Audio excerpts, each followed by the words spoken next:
você que acompanha o conteúdo extra aqui dentro da WebZone. Hoje é sexta-feira, dia 20 de junho de 2025. Já chegamos na metade do ano e hoje a gente traz um assunto interessante sobre saúde. Eu tenho o prazer aqui de receber o médico Ricardo Ramos. Ele é médico da família da Secretaria do Distrito Federal. Ricardo, muito obrigado por ter aceito o convite, ter cedido seu tempo aqui para esclarecer dúvidas. Neste sábado, a gente começa um período do inverno, né? Você, como médico, quais são as dicas? O que a pessoa deve fazer nesse período? Boa noite, Eduardo. Tudo bom? Prazer estar aqui. Agradeço o convite. É importante a gente entender o porquê que o frio, né, traz essa questão dos resfriados. Então, de uma maneira bem simples, esse frio, esse tempo mais frio e seco, né, ele acaba ressecando as nossas mucosas. Esse ressecamento das mucosas nas nossas vias respiratórias, principalmente ali nariz e garganta, acaba aumentando a possibilidade de irritação e lesão. Com isso, há uma facilidade para a entrada desse vírus, né? Uma outra coisa também, o frio acaba fazendo com que haja uma contração dos nossos vasos sanguíneos, que aí também vai prejudicar essa minha mucosa nasal ali, diminuindo a secreção de fluidos.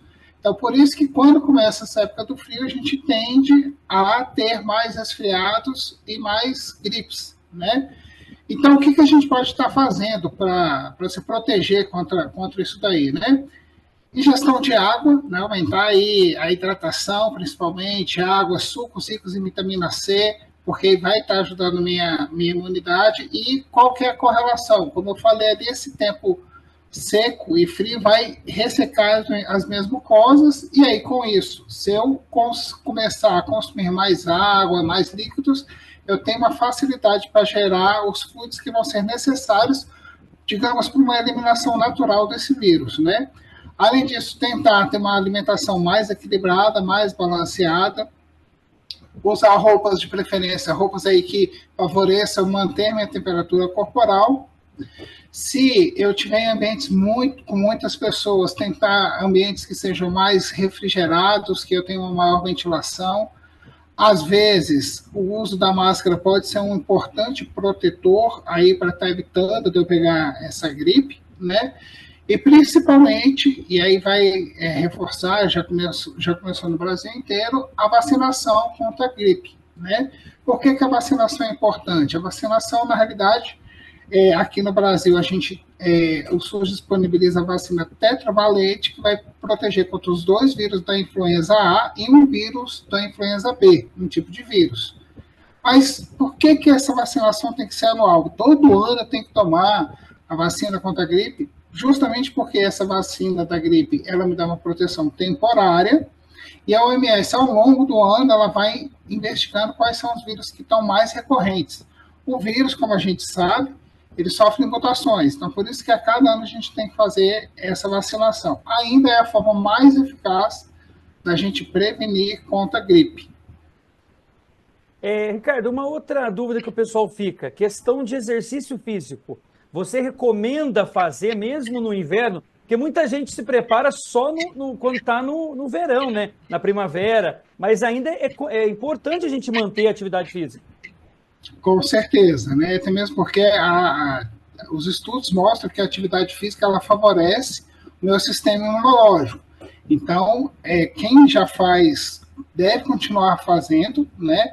E mesmo aqueles que ainda não começaram nessa fase agora aí, é até uma boa iniciativa, porque vai ajudar o meu sistema imunológico, né? Vou estar recrutando células do meu corpo de uma forma geral e vou estar contribuindo com o sistema imunológico. Agora, o importante né, como eu tenho essa queda de temperatura, principalmente se for um esporte ao ar livre, corrida, ciclismo, usar roupas que favoreçam que o meu corpo se mantenha aquecido, justamente para não ter, por exemplo, se eu estou num ambiente muito frio, vou ter aquela contração dos meus vasos sanguíneos, e com isso eu vou estar possibilitando o desenvolvimento de infecções.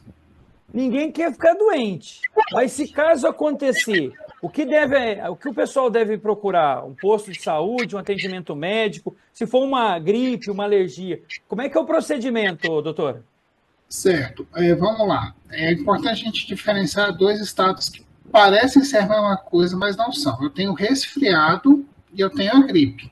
O resfriado é aquela coisa mais prolongada, você começa ali, às vezes com um pico febril, que evolui para o nariz entupido, evolui às vezes ali para uma tosse, e eu fico ali 2, 3, até 5 dias indisposto, mais assim, não é uma coisa que me derruba, né? Já a gripe não, a gripe é uma coisa mais insidiosa, geralmente vem acompanhada de febre alta, dor no corpo, indisposição, então ela é mais insidiosa.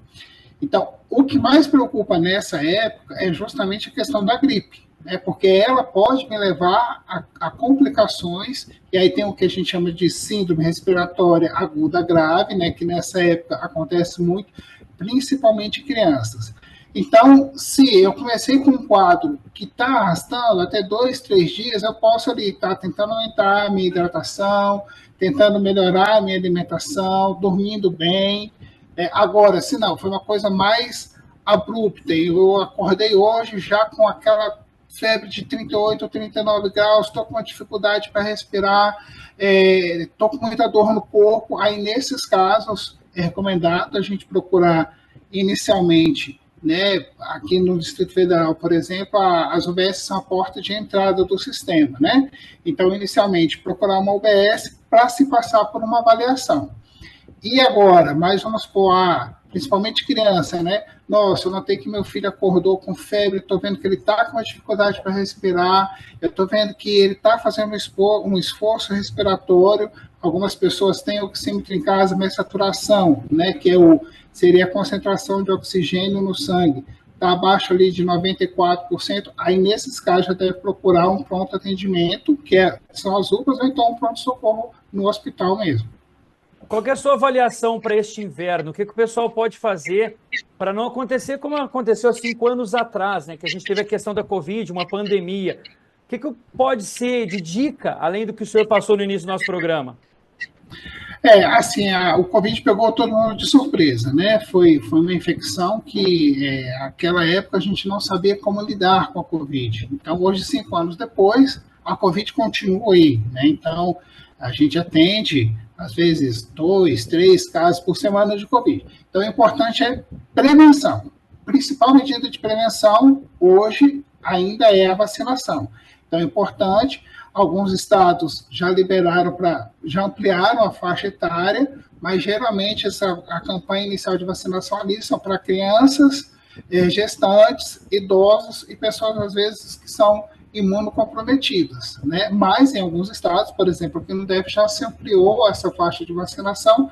Então, hoje ali, dos 6 meses até a fase adulta, a mais de 60 anos, está liberada a vacinação. Essa, hoje em dia, ainda é a principal prevenção, né? E é importante a gente frisar que, por exemplo, às vezes o pessoal, não vou tomar vacina da gripe porque eu tomo a vacina e gripe do mesmo jeito. Por que eu vou tomar? Então, é aquilo, como eu falei, né, um pouco antes. Essa vacina da gripe, ela protege, no caso aqui tem no SUS, contra os 3 principais tipos de vírus da gripe, que é o influenza A e um sorotipo do influenza B. Nos serviços particulares, às vezes, eles disponibilizam a quadrivalente, que aí tem mais um sorotipo da B. Só que a gente tem diversos tipos de vírus da gripe. Então, primeiro mito, né? Se eu tomar vacina, eu fico gripado. Não, porque a vacina é uma parte morta do vírus que eu apresento para o meu sistema imunológico para ele gerar uma resposta imunológica.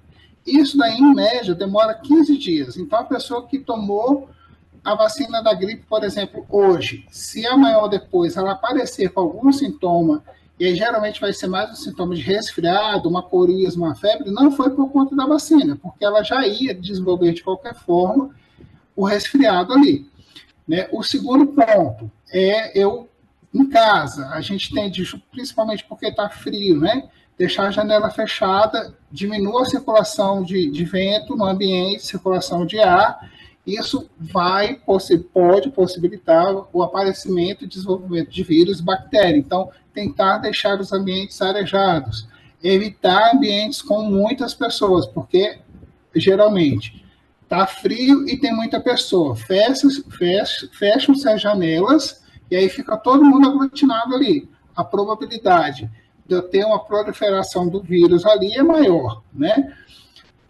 Meu esposo, minha esposa, meus filhos estão resfriados, o que a gente faz? Aí tem uma recomendação de se tentar manter um afastamento aí de 1,5 metro da pessoas que tiverem com sintomas clássicos de resfriado ou de gripe, né?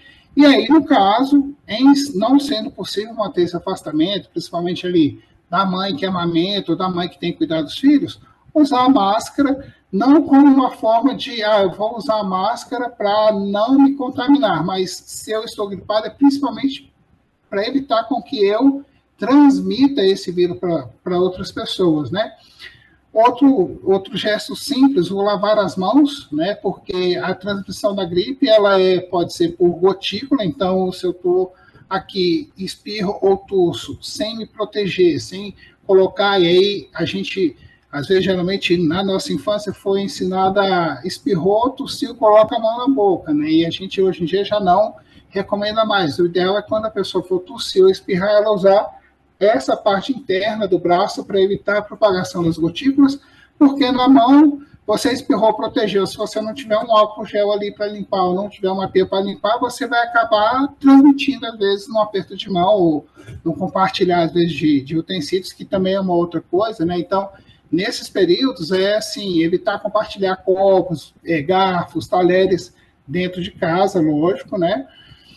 E, principalmente, na questão da alimentação, é isso, eu tentar aumentar um pouco o consumo desses alimentos que são favoráveis para o meu sistema imunológico, né? Então, ali, suco de laranja, limão, acerola, que são ricos em vitamina C, né?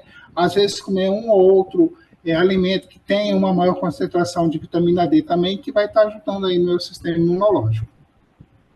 O médico Ricardo Ramos foi o convidado dessa semana, ele que é médico da família na Secretaria do Distrito Federal, Secretaria de Saúde do Distrito Federal. Ricardo, muito obrigado aí pela sua atenção, por ter cedido esse tempo aí para conversar aqui com a gente dentro do conteúdo extra da WebZone, e que todos tenham uma excelente passar por esse período aí sem tanta doença, né?